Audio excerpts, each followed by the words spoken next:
Good morning and welcome back to the road. After a day off in St. Carlos de Bariloche, we're back on the road again for a 230-mile ride back into Chile to Futaleufu.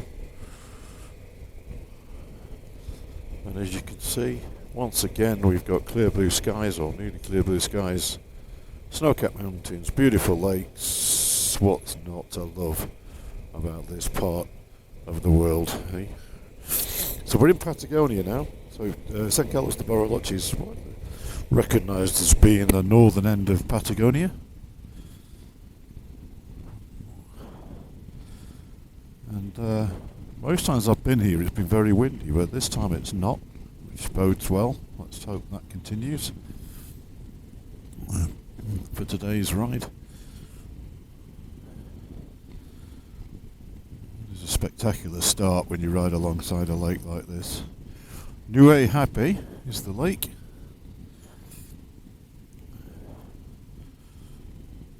And it's been a really good day off. Really good day off in San Carlos de Bariloche. Last night I went to what I consider to be the best steak restaurant in the world, El Boliche de Alberto.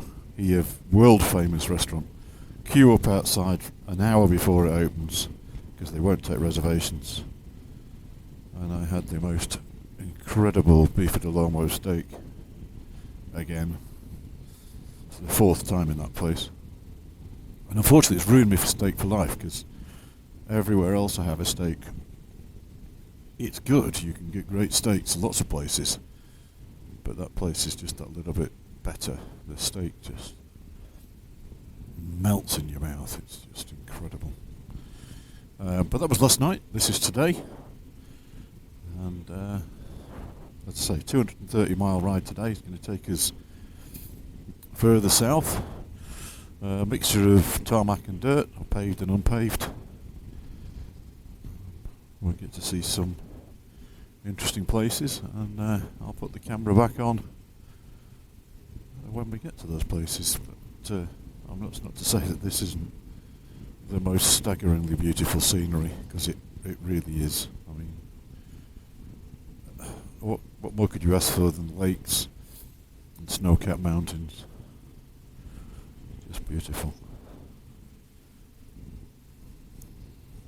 Okay, so just had to switch the camera back on again. I mean, we've been riding for, 28 miles now, and the scenery has just been stunning the whole time. But I just came round the corner there, and this whole lake opens up through the whole valley all the way up to the top, and it is just epically beautiful. On a morning like today, with a crisp, clear blue sky, temperature is 12.5 degrees, so it's not hot, but it'll any stretch. But it's just beautiful, man. Absolutely beautiful.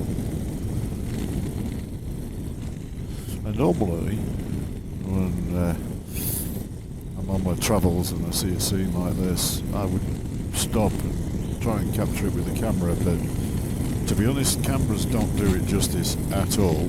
Even the helmet cam won't do this justice. And sometimes it's best just to soak it up with your eyes and try and commit as much of the beauty to memory as possible. On a day like today, there is nowhere more beautiful on earth than Patagonia. It's just the scale of the place, the hills and the mountains and the lakes, particularly up here in the north. I mean, it's just, well, I wish you could experience it with me. I don't honestly think the camera and the helmet camera of my waffling does it justice at all.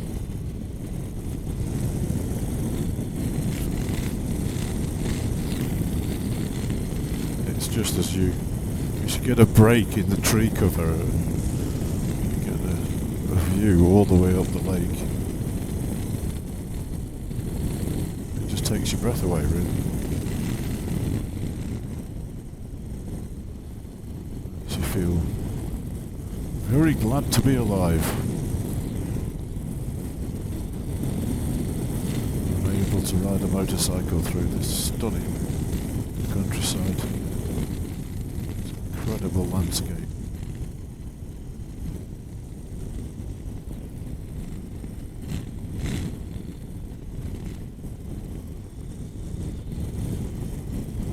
And it just goes on and on. Okay, so back in Patagonia, a bit of a rare occasion this one. Not only we got the fantastic scenery, which is not that rare, but I've also caught up a big chunk of the group. So there's 4 riders in front of me. Leading the pack is Dickie, followed by RBD, followed by Kim, followed by Steve Perkins. So I've dropped my pace to just drop in with them because I've got 7 riders behind me now. And we're a group of 13, but we very rarely ride as a single group, as you can see. These guys have all chosen to ride together. But I've got 7 behind me, 4 in sight in front, that's 11, and that leaves the 2 that are actually further ahead. Joe, who left the hotel at 7 o'clock this morning, an hour before everybody else. And Norman, who's supposed to be riding with Pat, but I've seen Pat stopped at the roadside taking photos. I mean, who can blame him when the scenery is this beautiful? So rather than go past this group and end up ahead of the group, just dropping in behind, settling down, got the music on,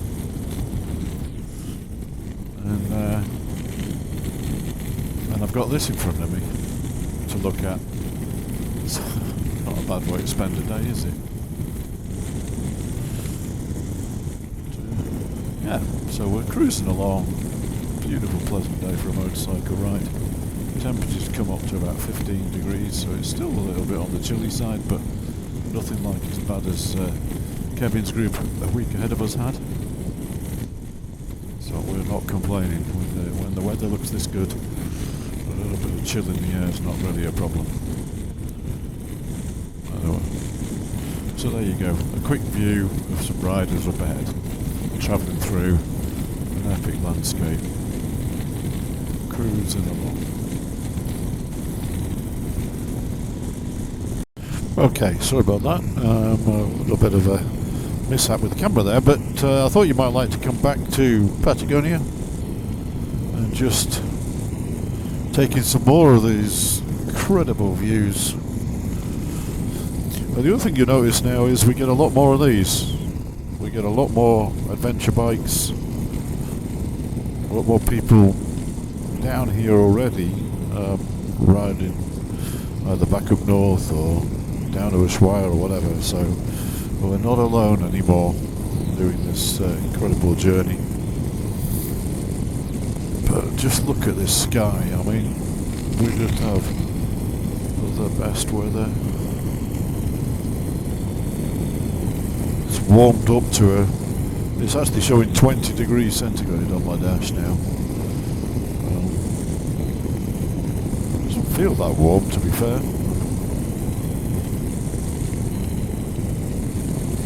But the scenery is still on something of a grand scale. And we are heading to Butch Cassidy's house. So those of you who know the legend of Butch Cassidy and the Sundance Kid, we saw, or we stayed in the town in Bolivia, not far from where they had their final battle with the Bolivian army. But what a lot of people don't know is they came all the way down to Argentina, having done a lot of train robberies in the US, and Mexico, Bolivia. They came all the way down here, and Butch had a house which isn't that far away from here now. So when we get there, as we approach it, I'll switch the camera on and see if I can get a glimpse from the roadside, because it's actually a wooden shack set back quite some distance from the road in a field, but it's quite a interesting little stop off on today's ride. But until then, I'm just going to enjoy this just epic scenery. It's a fantastic day's riding underneath this beautiful blue sky with the glimpses of snow-capped mountains everywhere.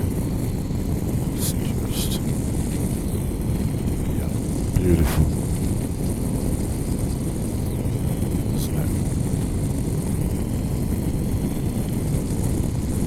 Okay, so that hut there that you can see, if I turn that way around, that is Butch Cassidy's house. Okay, so we're just going to pull in here. Doesn't look like there's any of the group here, which is a bit unusual. But this is the entrance to it, so we shall see what's going on. Welcome back to Patagonia, where we're now on a dirt road. We've just entered Los Alerces National Park. Now, the Alerces, for those of you who don't know, is a tree. It's the second oldest tree, longest lived tree on Earth. Some of the trees in this park are 3,600 years old. Yeah, that's right, and they resemble the sequoia. Now, if you're going to ask me which one's a which, I'm not going to be able to tell you, because, well, two things. One is I don't know, and secondly, I'm a bit busy concentrating on the dirt road that we're riding on. It's a lovely gravel road. And also, I'm a bit confused, because when I came here in March, I remember very clearly there being a wooden cabin that we had to pay the entrance fee. And I haven't found it yet, even though we've gone past the waypoint for the entrance to the national park. We also get these cars coming towards me, and I can't move over to the right because just to the right of me, as you can probably see, if you can see through all the dust, is the gravel that gets swept by the car tyres. So it forms like a large mound in the centre, and we want to it's the hut, and we want to avoid that. Anyway, so here's the hut where I have to pay my fees, so I'll switch the camera off and I'll sort that out.